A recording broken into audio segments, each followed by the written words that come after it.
मागच्या व्हिडिओमध्ये मी तुम्हाला सांगितलं होतं की सायंटिफिक रिव्हिजन्स कशा करायच्या.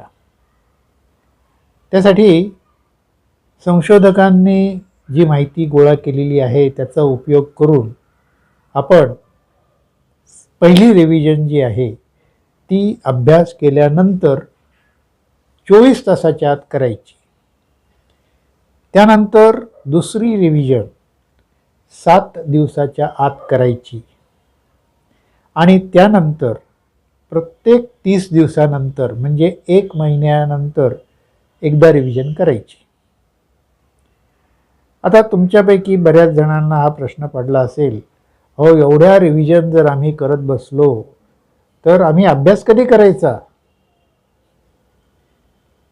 काळजी करू नका. या रिव्हिजन करण्यासाठी तुम्हाला पुन्हा अभ्यास करायची गरज नसते. तुम्हाला फक्त पॉईंट्स लक्षात ठेवायचे असतात.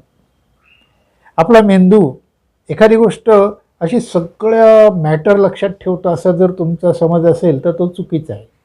तो त्यातले काही कीवर्ड्स, त्याच्यातले काही महत्त्वाचे पॉईंट्स लक्षात ठेवतो आणि एकदा पॉईंट आठवला की आपण त्या पॉईंट्सच्या बाबतीमधली सगळी माहिती त्याला जोडलेली असते. म्हणजे परीक्षेत जर तुम्हाला एक पॉईंट आठवला तर तुम्ही 5 ओळी लिहू शकता. समजा एखाद्या प्रश्नाच्या तुम्हाला 5 पॉईंट आठवले तर काय होईल? 25 ओळींचं 25 लाईनचं एक उत्तर तुमचं तयार झालं आणि तुम्ही ते मुद्देसूद लिहिलेलं असल्यामुळे, पॉईंट टू पॉईंट लिहिलं असल्यामुळे तुम्हाला जास्त मार्क मिळतील. तर आपण एवढ्या वेळा रिव्हिजन कशा करायच्या ते आपण आज बघणार आहोत. तुम्ही काय करायचं, आज जो अभ्यास केला तो उद्या रिपीट करायचा आहे. तर आज तुम्ही जे पॉईंट्स काढलेत ते पॉईंट्स फक्त उद्या बघायचे. त्यानंतर 7 दिवसानंतर तुम्हाला पुन्हा एकदा ते पॉईंट्स बघायचे आहेत. त्यानंतर पुन्हा 30 दिवसानंतर तुम्हाला ते पॉईंट्स बघायचे आहेत. म्हणजे जर तुमचा एक लेसन 50 पानांचा असेल तर तुम्ही 3 ते 4 मिनटामध्ये त्याची रिव्हिजन आटपू शकतात. अदरवाईज तुम्ही काय करतात, तुम्ही अख्खा अभ्यास त्या लेसनचा पुन्हा करतात. त्याला तेवढाच वेळ लागतो जेवढा तुम्हाला पहिल्यांदा लागलेला असतो. त्यामुळे तुमचा वेळ जास्त वाया जातो. म्हणून तुम्हाला एक काम करायचं आहे की तुमचं काम मॅनेज करायला शिकायचं आहे. त्यासाठी तुम्ही काय करा, दर रविवारी साधारण सुट्टी असते, नवीन अभ्यास करायचा नाही.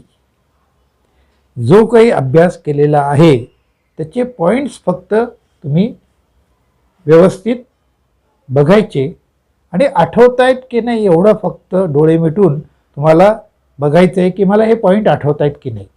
आणि समजा नसतील आठवत तर एक रफ पेपर घ्यायचा आणि त्याच्यावरती ते 4-5 पॉईंट 2-3 वेळा लिहून टाका. त्याला हार्डली किती वेळ लागणार आहे? एक 3-4 मिनटं लागणार आहे. म्हणजे तुमच्या त्या लेसनचे सगळे पॉईंट्स तुम्हाला रिवाइंड करायची नंतर आवश्यकता नाही आहे. म्हणजे त्याचं एक्सप्लेनेशन लिहायची गरज नाही, कारण त्याचं एक्सप्लेनेशन तुम्हाला ॲटोमॅटिक आठवणार आहे. तर ह्या पद्धतीने तुम्ही आठवड्यातला एक दिवस फक्त रिव्हिजनसाठी राखीव ठेवा आणि त्या दिवशी आत्तापर्यंत झालेला सगळा जो काही अभ्यास असेल त्याचे जे पॉईंट्स तुम्ही काढलेले असतील, यासाठी तुम्हाला रिव्हिजन नोटबुक तयार करणं फार आवश्यक आहे. आणि त्या कशा करायच्या ते मी तुम्हाला सांगितलेलं आहे. वाचत असताना जे महत्त्वाचं आहे त्या नोट्स तुम्ही तुमच्या वहीमध्ये स्वतंत्र वही करून त्या विषयाची लिहायची आहेत. दुसरी गोष्ट अशी की तुम्ही जे मॉडेल क्वेश्चन आन्सर्स तयार करणार आहात त्याच्यामधले सुद्धा महत्त्वाचे कीवर्ड्स काढायचे आणि ते कीवर्ड्स लिहून काढायचे. तुम्हाला अख्खं मॉडेल आन्सर जे तुम्ही तयार केलं असेल तसंच्या तसं तुम्हाला परीक्षेमध्ये आठवणार आहे. त्यासाठी पुन्हा पुन्हा ते क्वेश्चन आन्सर वाचत राहणं, घोकत राहणं, त्याचा रट्टा मारणं ह्याच्यामध्ये तुमचा खूप वेळ जातो. बरं, ते तुम्हाला करायचं असेल तर तुम्ही करा, माझं काही म्हणणं नाही. पण इन ॲडिशन टू दॅट तुम्ही सायंटिफिक रिव्हिजन टेक्निकला सुरुवात करा. म्हणजे तुमचा जसा अभ्यास चालला आहे सध्या तसाच चालू राहू द्या. पण इन ॲडिशन टू दॅट मी तुम्हाला जे सायंटिफिक रिव्हिजन टेक्निक सांगितलं आहे ते तुम्ही करायला लागा. आणि तुमच्या असं लक्षात येईल हे खूप सोपं आहे, ह्याच्यामध्ये मला पुन्हा सगळं लेसन वाचायची गरज नाही आहे. जो लेसन वाचायलाच मला 2 तास लागतात, मी किती वेळा 2 तासाचा लेक्चर जो आहे तो परत परत रिपीट करणार आहे. त्यामुळे तुम्ही हे जे सायंटिफिक रिव्हिजन टेक्निक आहे हे साईड बाय साईड चालू करा आणि तुमचा जो अभ्यास चालू आहे तो तसाच चालू राहू द्या. त्याच्यामध्ये मी तुम्हाला सांगत नाही तसा अभ्यास करणं बंद करा म्हणून, पण हे टेक्निक वापरायला तुम्ही सुरुवात करा. अर्थात हे टेक्निक वापरण्यासाठी तुम्हाला आणखीनही बरीच टेक्निकल माहिती लागणार आहे जी मी आत्ता इथं तुम्हाला प्रॅक्टिकली देऊ शकत नाही. तर त्यासाठी तुम्ही काय करा, माझा स्टडी काउन्सलिंग तथास्तु स्टडी काउन्सलिंग म्हणून एक कोर्स आहे, 1 महिन्याचा कोर्स आहे. दर रविवारी किंवा सुट्टीच्या दिवशी आपल्याला म्हणजे आठवड्यातून एकदा आपल्याला ऑनलाईन यायचं आहे आणि त्यावेळेस मी तुम्हाला हे सायंटिफिक स्टडी टेक्निक जे आहे ते डिटेलमध्ये विथ डेमॉन्स्ट्रेशन शिकवतो.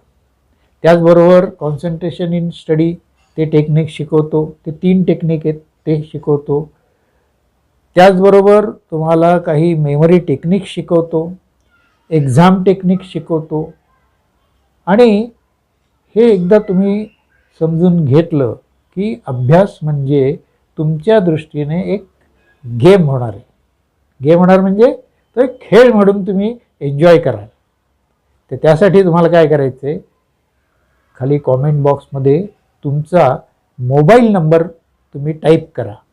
मी तुम्हाला व्हॉट्सॲपवरती या काउन्सिलिंगच्या कोर्सची आणि तथास्तु कॉन्सन्ट्रेशन इन स्टडी या कोर्सची पूर्ण माहिती पाठवून देईल. तर आपण या व्हिडिओमध्ये इथंच थांबूया आणि भेटूयात पुढील व्हिडिओमध्ये. तोपर्यंत धन्यवाद.